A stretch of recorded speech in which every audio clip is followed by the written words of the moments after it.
ನಮಸ್ಕಾರ ವೀಕ್ಷಕರೇ. ಒಂದು ರೋಗ ಪತ್ತೆ ಹಚ್ಚಲು ಬಹಳ ಮಹತ್ವವಾದದ್ದು ಒಂದು ಒಳ್ಳೆ ಕ್ವಾಲಿಟಿ ಲ್ಯಾಬ್ ರಿಪೋರ್ಟ್. ಆದ ಕಾರಣ ಈಗ ಎಲ್ಲ ಡಾಕ್ಟರ್ಸ್ ಈ ಲ್ಯಾಬ್ ಟೆಸ್ಟ್ಗಳನ್ನು ಸರ್ವೇ ಸಾಮಾನ್ಯವಾಗಿ ಆರ್ಡರ್ ಮಾಡ್ತಾರೆ.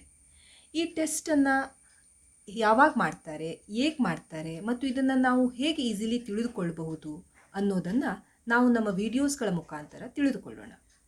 ಇವತ್ತು ನಾನು ಸಿಲೆಕ್ಟ್ ಮಾಡಿದ ಟೆಸ್ಟ್ CBC ಅಂದರೆ ಕಂಪ್ಲೀಟ್ ಬ್ಲಡ್ ಕೌಂಟ್. ಯಾಕೆ ಈ CBC ಮಾಡ್ತಾರೆ ಅಥವಾ ಯಾರು ಈ CBC ಟೆಸ್ಟನ್ನು ಮಾಡ್ಕೊಳ್ಬಹುದು, ನಿಮ್ಮ ಡಾಕ್ಟರ್ ಯಾವಾಗ ಈ CBC ಟೆಸ್ಟನ್ನು ಆರ್ಡರ್ ಮಾಡ್ತಾರೆ, ನಿಮ್ಮ ಓವರಾಲ್ ಹೆಲ್ತ್ ಅಥವಾ ನಿಮ್ಮ ಜನರಲ್ ಹೆಲ್ತ್ ಹೇಗಿದೆ ಅಂತ ನೋಡೋದಕ್ಕೆ ಈ ಟೆಸ್ಟ್ ಆರ್ಡರ್ ಮಾಡ್ತಾರೆ. ನೀವು ರಕ್ತಹೀನತೆ ಅಥವಾ ಅನೀಮಿಯಾದಿಂದ ಬಳಲುತ್ತಿದ್ದೀರಾ ಅಥವಾ ನಿಮಗೆ ಜ್ವರ, ವೀಕ್ನೆಸ್, ಅಶಕ್ತಿ, ಸುಸ್ತು ಈ ಥರ ಆಗ್ತಾ ಇದ್ದರೆ ಈ ಟೆಸ್ಟನ್ನು ಆರ್ಡರ್ ಮಾಡ್ತಾರೆ. ಅಥವಾ ನೀವು ಯಾವುದೇ ಒಂದು ಟ್ರೀಟ್ಮೆಂಟ್ ಅಥವಾ ಮೆಡಿಕೇಷನ್ ಮೇಲೆ ಇದ್ದರೆ ಅದನ್ನು ಮಾನಿಟರ್ ಮಾಡಲಿಕ್ಕೆ ಸಹ ಡಾಕ್ಟರ್ ನಿಮಗೆ ಈ ಟೆಸ್ಟನ್ನು ಆರ್ಡರ್ ಮಾಡ್ತಾರೆ. ಏನು ಬೇಕು ಈ ಟೆಸ್ಟ್ ಮಾಡಲಿಕ್ಕೆ? What is a sample required? ಈ ಟೆಸ್ಟಿಗೆ ನಿಮ್ಮ ವೇನ್ ಅಥವಾ ನಿಮ್ಮ ರಕ್ತನಾಳದಿಂದ ಒಂದು ಸ್ಯಾಂಪಲನ್ನು ತೆಗೆದು ಈ ಟೆಸ್ಟನ್ನು ಮಾಡ್ತಾರೆ. ಸೊ ಈ ಟೆಸ್ಟ್ ಮಾಡಲು ನೀವೇನಾದರೂ ಫಾಸ್ಟಿಂಗಲ್ಲಿರಬೇಕಾ? ಇಲ್ಲ, ಈ ಟೆಸ್ಟಿಗೆ ಫಾಸ್ಟಿಂಗಲ್ಲಿ ಇರಬೇಕಂತ ಏನೂ ಅವಶ್ಯಕತೆ ಇಲ್ಲ.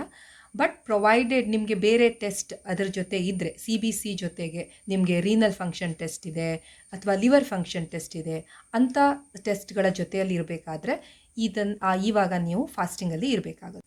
ಸೊ ಈ ಟೆಸ್ಟ್ಗೆ ಒಂದು ಸ್ಯಾಂಪಲನ್ನು EDTA ಟ್ಯೂಬ್ನಲ್ಲಿ ಕಲೆಕ್ಟ್ ಮಾಡ್ತಾರೆ. EDTA ಅಥವಾ ಲೆವೆಂಡರ್ ಕಲರ್ ಟಾಪ್ ಟ್ಯೂಬ್. ಇದನ್ನು ಮಷೀನ್ನಲ್ಲಿ, ಹೆಮೆಟಾಲಜಿ ಅನಲೈಸರ್ ಅನ್ನೋ ಮಷೀನ್ನಲ್ಲಿ ರನ್ ಮಾಡ್ತಾರೆ. ಆವಾಗ ಒಂದು ಮಷೀನ್ ಪ್ರಿಂಟ್ ಬರುತ್ತೆ. ಅದನ್ನು ಅಲ್ಲಿರುವ ಟೆಕ್ನಿಷಿಯನ್ಸ್ ಆಗಲಿ ಡಾಕ್ಟರ್ಸ್ ಆಗಲಿ ತಪಾಸಣೆ ಮಾಡಿ ಬೇಕಿದ್ದರೆ ಕ್ರಾಸ್ ಚೆಕ್ ಮಾಡಿ ಮತ್ತೆ ನಿಮ್ಮ ರಿಪೋರ್ಟನ್ನು ರಿಲೀಸ್ ಮಾಡ್ತಾರೆ.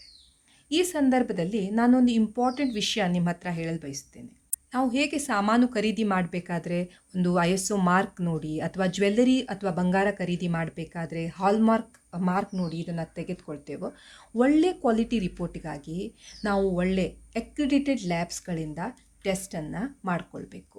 NABL ಅಕ್ರಿಡಿಟೆಡ್ ಲ್ಯಾಬ್ಸ್ ಅಂದರೆ national accredited board for laboratory testing and calibration. ಈ ಥರದ ಒಳ್ಳೆ ಲ್ಯಾಬ್ಗಳಲ್ಲಿ ಟೆಸ್ಟಿಂಗ್ ಮಾಡಿದರೆ ನಮಗೆ ಒಂದು ಒಳ್ಳೆ ಕ್ವಾಲಿಟಿ ರಿಪೋರ್ಟ್ ಬರುತ್ತೆ.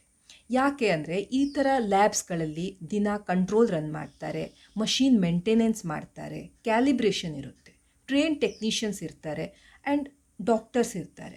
ಸೊ ಈ ಥರದ ಟೆಸ್ಟ್ಗಳನ್ನು ನಾವು ನಂಬಬಹುದು ಮತ್ತು ಅವಲಂಬಿಸಬಹುದು. ಓಕೆ, ಸೊ ಅದರಿಂದ ಒಳ್ಳೆ ಕ್ವಾಲಿಟಿ ಲ್ಯಾಬಲ್ಲಿ ಟೆಸ್ಟ್ ಮಾಡ್ಕೊಳ್ಳೋದು ನಿಮ್ಮ ರಿಪೋರ್ಟ್ ಇಂಟರ್ಪ್ರಿಟೇಷನಿಗೆ ತುಂಬಾ ಇಂಪಾರ್ಟೆಂಟ್ ಆಗಿರುವ ಒಂದು important point. Okay, so next ಈಗ ನಾವೊಂದು ಸ್ಯಾಂಪಲ್ ಲ್ಯಾಬ್ ರಿಪೋರ್ಟನ್ನು ನೋಡೋಣ. ಸೊ ನಾವೀಗ ಒಂದು ಸ್ಯಾಂಪಲ್ ಬ್ಲಡ್ ರಿಪೋರ್ಟ್ ಹೇಗೆ ಕಾಣುತ್ತೆ ಅನ್ನೋದನ್ನ ನೋಡೋಣ. ಸೊ ಒಂದು ಬ್ಲಡ್ ರಿಪೋರ್ಟಲ್ಲಿ ನಿಮ್ಮ ಹೆಸರು, ನಿಮ್ಮ ಜೆಂಡರ್, ಯಾವ ದಿನ ನಿಮ್ಮ ಸ್ಯಾಂಪಲ್ ಕಲೆಕ್ಟ್ ಆಗಿದೆ, ಯಾವ ದಿನ ನಿಮ್ಮ ಸ್ಯಾಂಪಲ್ ರಿಸೀವ್ ಆಗಿದೆ ಆ ಲ್ಯಾಬಲ್ಲಿ, ಯಾವ ದಿನ ರಿಪೋರ್ಟ್ ಆಗಿದೆ, ಈ ಥರ ಎಲ್ಲ ಡೀಟೇಲ್ಸನ್ನು ಮೆನ್ಷನ್ ಮಾಡಿರ್ತಾರೆ. ಇವೆಲ್ಲ ನಿಮ್ಮ ಪೇಷಂಟ್ ಐಡೆಂಟಿಫಿಕೇಷನ್ಗೆ ಮತ್ತು ನಿಮ್ಮ ಸ್ಯಾಂಪಲ್ ಇಂಟಿಗ್ರಿಟಿಗೆ ತುಂಬ ಇಂಪಾರ್ಟೆಂಟ್ ಆಗಿರುತ್ತೆ. So all this information is given in the upper part of the report. Next ಈಗ we will see ಹೇಗೆ ಈ ಪ್ಯಾರಾಮೀಟರ್ಸ್ ಅನ್ನ ಇಲ್ಲಿ ನಾವು ತಿಳ್ಕೊಬಹುದು ಅಂತ. ಸೊ ನೋಡಿ, ಇದು ಟೆಸ್ಟ್ ಹೆಸರು ಕಂಪ್ಲೀಟ್ ಬ್ಲಡ್ ಕೌಂಟ್ ಅಥವಾ CBC. ಸೊ ಇದು ಯಾವ ಮೆಥಡ್ ಇಂದ ಮಾಡಿದ್ದಾರೆ ಅಥವಾ ನಾವು ಆ ಮಷೀನ್ ಯಾವುದರ ಮೇಲೆ ನಿಮ್ಮ ಸ್ಯಾಂಪಲ್ ಅನ್ನ ರನ್ ಮಾಡ್ತೀವಿ ಅದು ಯಾವ ಪ್ರಿನ್ಸಿಪಲ್ ಮೇಲೆ ವರ್ಕ್ ಆಗುತ್ತೆ ಅನ್ನೋದನ್ನ ಬರೆದಿರ್ತಾರೆ. ಇದು ಇಂಪಾರ್ಟೆಂಟ್ ಆಗಿರುತ್ತೆ, ಯಾಕಂದ್ರೆ ಡಿಫ್ರೆಂಟ್ ಮಷೀನ್ಸ್ ಅಲ್ಲಿ ಡಿಫ್ರೆಂಟ್ ಮೆಥಡಾಲಜಿಯನ್ನ ಯೂಸ್ ಮಾಡ್ತಾ ಇರ್ತಾರೆ. ಸೊ ಈಗ ಫಸ್ಟ್ ಪ್ಯಾರಾಮೀಟರ್ ನಾವು ಇಲ್ಲಿ ನೋಡೋದು ಹಿಮೋಗ್ಲೋಬಿನ್. ಏನಿದೆ ಹಿಮೋಗ್ಲೋಬಿನ್? ಹಿಮೋಗ್ಲೋಬಿನ್ ಅನ್ನೋದು ನಮ್ಮ ಕೆಂಪು ರಕ್ತ ಕಣಗಳಲ್ಲಿ ಇರುವ ಒಂದು ಪ್ರೋಟೀನ್. ಇದು ಆಕ್ಸಿಜನ್ ಅನ್ನ ಅಥವಾ ಆಮ್ಲಜನಕವನ್ನ ನಮ್ಮ ದೇಹದ ಎಲ್ಲಾ ಭಾಗಗಳಿಗೆ ಇದು ಸಾಗಿಸುತ್ತಾ ಇರುತ್ತದೆ. ಸೊ ಈ HB ಗಂಡಸರಲ್ಲಿ, ಹೆಂಗಸರಲ್ಲಿ, ಪ್ರೆಗ್ನೆಂಟ್ ಲೇಡೀಸ್ ಅಲ್ಲಿ, ಮಕ್ಕಳಲ್ಲಿ ಇವುಗಳ ನಾರ್ಮಲ್ ರೇಂಜ್, ಇದು ರೇಂಜ್ ಏನಿರುತ್ತೆ ಇದು ವೇರಿ ಆಗುತ್ತಾ ಇರುತ್ತದೆ. So according to the age, gender ಇವನ್ನ ಇಂಟರ್ಪ್ರಿಟ್ ಮಾಡಬೇಕು. ಸೊ ಈ ಹಿಮೋಗ್ಲೋಬಿನ್, PCV ಮತ್ತು RBC, ಸೊ ಈ ಮೂರು parameters interdependable. Okay, so ಕೆಲವು ಕಂಡೀಷನ್ಸ್ ಅಲ್ಲಿ ಈ 3 ಪ್ಯಾರಾಮೀಟರ್ಸ್ ಕಡಿಮೆ ಆಗುತ್ತವೆ ಮತ್ತು ಕೆಲವು ಕಂಡೀಷನ್ಸ್ ಅಲ್ಲಿ ಈ 3 ಪ್ಯಾರಾಮೀಟರ್ಸ್ ಜಾಸ್ತಿ ಆಗಿರುತ್ತವೆ. ಸೊ ಲೈಕ್ ಫಾರ್ ಎಕ್ಸಾಂಪಲ್, ಈಗ ಅನಿಮಿಯಾ ತೆಗೆದುಕೊಳ್ಳಿ. ಲೈಕ್ ನಿಮ್ಗೆ ಕಬ್ಬಿಣ ಕೊರತೆಯಿಂದ ಆಗಿರುವ ಅನಿಮಿಯಾ ಅಥವಾ ರಕ್ತಹೀನತೆ ಆಗಿರಬಹುದು, ಅಥವಾ ಬ್ಲಡ್ ಲಾಸ್ ಇಲ್ಲಿ ಆಗಿರುವ ಅನಿಮಿಯಾ, ವಿಟಮಿನ್ B12 ಡೆಫಿಷಿಯನ್ಸಿಯಲ್ಲಿ ಆಗಿರುವ ಅನಿಮಿಯಾ, ಅಥವಾ ಯಾವುದೋ ಒಂದು ಮೆಡಿಕೇಶನ್ ಮೇಲೆ ಇದ್ದೀರಾ, ಅದರಿಂದ ನಿಮ್ಗೆ ನಿಮ್ಮ ಆ ಕಂಡೀಷನ್ಸ್ ಅಲ್ಲೂ ಸಹ ಈ 3 ಪ್ಯಾರಾಮೀಟರ್ಸ್ ಕಡಿಮೆ ಆಗಬಹುದು. ಅಥವಾ ದೀರ್ಘಕಾಲದ ಕಾಯಿಲೆಯಿಂದ ಬಳಲುತ್ತಾ ಇದ್ರೆ ಆವಾಗ್ಲೂ ಈ 3 ಹಿಮೋಗ್ಲೋಬಿನ್ ಎಸ್ಪೆಷಲಿ ಇವೆಲ್ಲ ಕಡಿಮೆ ಆಗಿರುತ್ತೆ. ಸೊ ಯಾವ ಕಂಡೀಷನ್ಸ್ ಅಲ್ಲಿ ಈ ಪ್ಯಾರಾಮೀಟರ್ಸ್ ಜಾಸ್ತಿ ಆಗಿರುತ್ತೆ ಅಂದ್ರೆ ಹಿಮೋಗ್ಲೋಬಿನ್ ಮೋರ್ ದೆನ್ 17 ಬಂತು, ಅಥವಾ ನಿಮ್ಮ RBC ಕೌಂಟ್ ಮೋರ್ ದೆನ್ 5.5 ಇದೆ ಇನ್ ಮೆನ್ ನಲ್ಲಿ, ಈ ತರ ಎಲ್ಲ ಯಾವಾಗ ಆಗಬಹುದು? So like in case of lung diseases ಅಥವಾ heart diseases, especially congenital heart diseases ಅಂದ್ರೆ ಜನ್ಮಜಾತ ಹೃದಯ ರೋಗ, ಪಾಲಿಸೈಥಿಮಿಯಾ ವೆರಾ, ಧೂಮಪಾನ ಮಾಡೋರಲ್ಲಿ, ಸ್ಮೋಕರ್ಸ್ ಅಲ್ಲಿ, ಅಥವಾ ಹೆಚ್ಚಿನ ಎತ್ತರದಲ್ಲಿ ಉಳಿತಾ ಇದ್ರೆ ಈ ಪ್ಯಾರಾಮೀಟರ್ಸ್ ಜಾಸ್ತಿ ಆಗಿರುತ್ತೆ. So next parameter MCV. What is this MCV? MCV ಅಂದ್ರೆ ಮೀನ್ ಕಾರ್ಪಸ್ಕ್ಯುಲರ್ ವಾಲ್ಯೂಮ್, ಅಂದ್ರೆ ನಿಮ್ಮ ಕೆಂಪು ರಕ್ತ ಕಣದ ಗಾತ್ರ, ಅದು ಚಿಕ್ಕದಿದೆಯೋ ದೊಡ್ಡದಿದೆಯೋ ಆ ತರ. ಸೊ ಇಲ್ಲಿ ನೋಡಿ, ಇದ್ರ reference range 83 to 101. So like if it is less than 83, usually it suggests that it could be a iron deficiency anemia. 101ಕ್ಕಿಂತ ಜಾಸ್ತಿ ಇದ್ರೆ it could be a vitamin B12 deficiency anaemia commonly. Okay, so MCH and MCHC, ಈ parameters R again dependent upon your ಈ HB. So ನಿಮ್ಮ HB ಕಡಿಮೆ ಇದ್ರೆ MCH ಮತ್ತೆ MCHC ಸಹ ಕಡಿಮೆ ಇರುತ್ತೆ. So in all cases of ಅನಿಮಿಯಾದಲ್ಲಿ ಅಥವಾ ನಿಮ್ಗೆ ರಕ್ತಹೀನತೆಯಲ್ಲಿ HB ಕಡಿಮೆ ಇರುತ್ತೆ. ಸೊ ಯೂಶುವಲಿ ನಾವು ಈ MCH ಮತ್ತೆ MCHC ಸಹ ಕಡಿಮೆ ಇರುತ್ತೆ ಅನ್ನ ಎಕ್ಸ್ಪೆಕ್ಟ್ ಮಾಡ್ತೀವಿ. So next parameter is red cell distribution width, ಅಂದ್ರೆ ನಿಮ್ಮ RBC ಅಥವಾ ಕೆಂಪು ರಕ್ತ ಕಣಗಳ ಶೇಪ್, ಸೈಜಸ್ ಎಷ್ಟು ವೇರಿ ಆಗ್ತದೆಯೋ ಅಷ್ಟು ಈ red cell distribution value vary ಆಗುತ್ತದೆ. Normal range is 11.6 to 14%, but ತುಂಬಾ ವೇರಿಯೇಷನ್, ಒಂದ್ ಸೆಲ್ ಹೀಗಿದೆ, ಒಂದ್ ಸೆಲ್ ಈ ತರ ಇದೆ. So different shapes and sizes ಆದ ಕೂಡಲೇ ಈ red cell distribution width vary ಆಗ್ತಾ ಇರುತ್ತೆ. So second important parameter is TLC, or it's also called as TC, or ಇನ್ನೊಂದು ಏನ್ ಹೇಳ್ತಾರೆ ಇದಕ್ಕೆ, total WBC count. So TC, total WBC count, total leucocyte count ಎಲ್ಲ ಅಂದ್ರೆ ಸೇಮ್. ಓಕೆ, ಸೊ ಇದರ normal range ನೋಡಿ 4 to 10,000 cells per cubic millimetre. So ಕೆಲವು conditions ಅಲ್ಲಿ ಸೊ ಮೋರ್ ದೆನ್ 10,000 ಆಗಿರಬಹುದು, it can be 11,000, it can be 15,000, 20,000, 40,000. So usually ಆ condition ಅಂತಾರೆ leucocytosis. ಯಾವ ಕಂಡೀಷನ್ ನಲ್ಲಿ ಈ ತರ WBC ಜಾಸ್ತಿ ಆಗಿರುತ್ತೆ?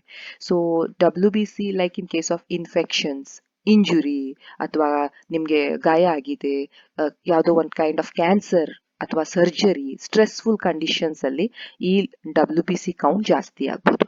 ಬೇಸಿಕಲಿ WBC ಏನ್ ಮಾಡುತ್ತೆ ಅಂದ್ರೆ ನಮ್ಮ ದೇಹದ ರಕ್ಷಣೆಗೆ ಈ ಸೆಲ್ಸ್ ಬಹಳ ಇಂಪಾರ್ಟೆಂಟ್. ನಮ್ಮ ದೇಹವನ್ನ ಇನ್ಫೆಕ್ಷನ್ಸ್ ಗಳಿಂದ ಇವು ರಕ್ಷಿಸುತ್ತವೆ. ಸೊ ಯಾವುದೇ ಕೈಂಡ್ ಆಫ್ ಇನ್ಫೆಕ್ಷನ್ ಇದ್ದಾಗ ಯೂಶುವಲಿ ನಾವು ಇದ್ರ ನಂಬರ್ಸ್ ಜಾಸ್ತಿ ಆಗಿರಬಹುದು ಅಂತ ಎಕ್ಸ್ಪೆಕ್ಟ್ ಮಾಡಬೇಕು. ಬಟ್ ಕೆಲವು ಕಂಡೀಷನ್ಸ್ ಅಲ್ಲಿ, ಕೆಲವು ಇನ್ಫೆಕ್ಷನ್ಸ್ ಅಲ್ಲಿ ಇದರ ನಂಬರ್ 4,000ಕ್ಕಿಂತ ಕಡಿಮೆ ಸಹ ಆಗ್ಬೋದು. Like in case of cancers, ಕೆಲವು ಕ್ಯಾನ್ಸರ್ಸ್ ಅಲ್ಲಿ ನೀವು ಔಷಧಿಗಳ ಮೇಲೆ ಸುಮಾರು ದಿನಗಳಿಂದ ಇದ್ರೆ, ಅಥವಾ ಆಟೋ ಇಮ್ಯೂನ್ ಡಿಸೀಸ್ ಇದ್ರೆ, ಅವಾಗ ಇದು 4,000ಕ್ಕಿಂತ ಕಡಿಮೆ ಸಹ ಆಗ್ಬೋದು. Next is DLC, differential leucocyte count, or it's also called as DC.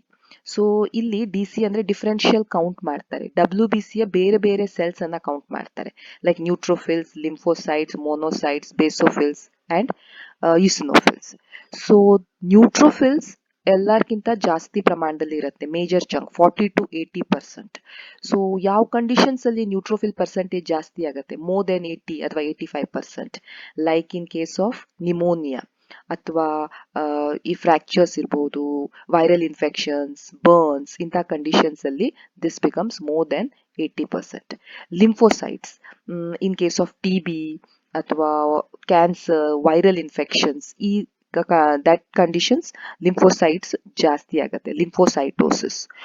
Monocytes ಒಂದು special condition like infectious mononucleosis ಆಗಿರಬಹುದು ಅಥವಾ ಮಂಪ್ಸ್ ಆಗಿರಬಹುದು. ಇಂಥ ಕಂಡೀಷನ್ಸ್ ಅಲ್ಲಿ it becomes more than 10%. And next is eosinophils. Eosinophils and basophils, ಇವು usually like in case of allergy, asthma, ಈ ಕಂಡೀಷನ್ಸ್ಗಳಲ್ಲಿ ಇವುಗಳ ಪ್ರಮಾಣ ಜಾಸ್ತಿ ಇರುತ್ತೆ. One particular leukaemia like CML ಅಲ್ಲಿ ಇವುಗಳ ನಂಬರ್ ಜಾಸ್ತಿ ಇರುತ್ತೆ. Okay, so this is your differential leukocyte count. Absolute leukocyte count ಇದು ಇದರ ಮಿರರ್ ಇಮೇಜ್ ಅಷ್ಟೇ. ಸೊ ನಾವು ವಿ ವಿಲ್ ಗಿವ್ ಅಸ್ ಇಲ್ಲಿ ಅಬ್ಸಲ್ಯೂಟ್ ವ್ಯಾಲ್ಯೂ ಕೊಡ್ತೀವಿ, ಇಲ್ಲಿ ಪರ್ಸೆಂಟೇಜ್ ವ್ಯಾಲ್ಯೂ ಅನ್ನ ಕೊಟ್ಟಿರ್ತೀವಿ. ಇದ್ರ ಸೇಮ್ ರಿಫ್ಲೆಕ್ಷನ್ ಇದು absolute leukocyte count. So next and last parameter is platelet. Platelets ಅಂದ್ರೆ ನಮ್ಮ ರಕ್ತ ಹೆಪ್ಪುಗಟ್ಟುವಿಕೆಗೆ ಬೇಕಾಗುವ ಒಂದು ಸೆಲ್ಸ್. ಯಾವಾಗ ನಮಗೆ ಗಾಯ ಆಗುತ್ತೆ, ರಕ್ತ ಬರ್ತಾ ಇರುತ್ತೆ, ಆ ರಕ್ತ ಸೋರುವುದನ್ನ ನಿಲ್ಲಿಸುವುದಕ್ಕೆ ಅಂಟಿಕೊಂಡು ಒಂದು ಟೆಂಪ್ರರಿ ಪ್ಲಗ್ ಅನ್ನ ಇವು ಮಾಡ್ತವೆ. ಸೊ ಯೂಶುವಲಿ ಈ platelet counts in a value between 1,50,000 to 4,10,000 ಇರುತ್ತೆ. ಸೊ ಕೆಲವು ಕಂಡೀಷನ್ಸ್ ಅಲ್ಲಿ this could be more than 4,10,000. It could be 4,50,000, 60,000, 5 lakhs. So ಆ ಕಂಡೀಷನ್ ಅಲ್ಲಿ ಅಂತಾರೆ ಅದಕ್ಕೆ thrombocytosis. Like in case of cancer ಅಥವಾ ಬ್ಲಡ್ ಲಾಸ್, ರಿಯಾಕ್ಟಿವ್ ಥ್ರೋಂಬೋಸೈಟೋಸಿಸ್ ಅಥವಾ ರಕ್ತಹೀನತೆಯಲ್ಲಿ ಇವುಗಳ ಪ್ರಮಾಣ ಜಾಸ್ತಿ ಆಗಬಹುದು. And like in some cases like in malaria, dengue, viral infection, ಇವುಗಳಲ್ಲೆಲ್ಲ ಮಲೇರಿಯಾ ಕೆಲವೊಮ್ಮೆ ಲೆಸ್ ದೆನ್ 20,000 ಇರ್ಬೋದು, 10,000 ಇರ್ಬೋದು, ಸಿವಿಯರ್ ಥ್ರೋಂಬೋಸೈಟೋಪಿನಿಯಾ, HIV, HCV, ಇಂಥ ಕಂಡೀಷನ್ಸ್ ಅಲ್ಲೆಲ್ಲ ಈ ಪ್ಲೇಟ್ಲೆಟ್ ಕೌಂಟ್ ಕಡಿಮೆ ಆಗ್ತವೆ. Okay, so mean platelet volume ಮತ್ತೆ ನಿಮ್ಮ ಪ್ಲೇಟ್ಲೆಟ್ಟಿನ ಗಾತ್ರ, ವೆದರ್ ಪ್ಲೇಟ್ಲೆಟ್ಸ್ ಚಿಕ್ಕದಾಗಿದೆಯೋ ದೊಡ್ಡದಾಗಿದೆಯೋ ಅಂತ. ದೊಡ್ಡ ಪ್ಲೇಟ್ಲೆಟ್ಗೆ ಅಂತಾರೆ ಜಾಯಿಂಟ್ ಪ್ಲೇಟ್ಲೆಟ್ಸ್. ಸೊ ಆ ಪ್ಲೇಟ್ಲೆಟ್ಟಿನ ಗಾತ್ರವನ್ನು ಹೇಳುತ್ತದೆ ಇದು ಮೀನ್ ಪ್ಲೇಟ್ಲೆಟ್ ವಾಲ್ಯೂಮ್. ಹೋಪ್ಫುಲಿ ನಿಮಗೆ ಒಂದು ಫೇರ್ ಐಡಿಯಾ ಸಿಕ್ಕಿದೆ ಅಂದ್ಕೊಳ್ತೀನಿ ಈ CBC ರಿಪೋರ್ಟನ್ನು ಹೇಗೆ ಇಂಟರ್ಪ್ರಿಟ್ ಮಾಡಬೇಕು ಅಂತ. Thank you so much.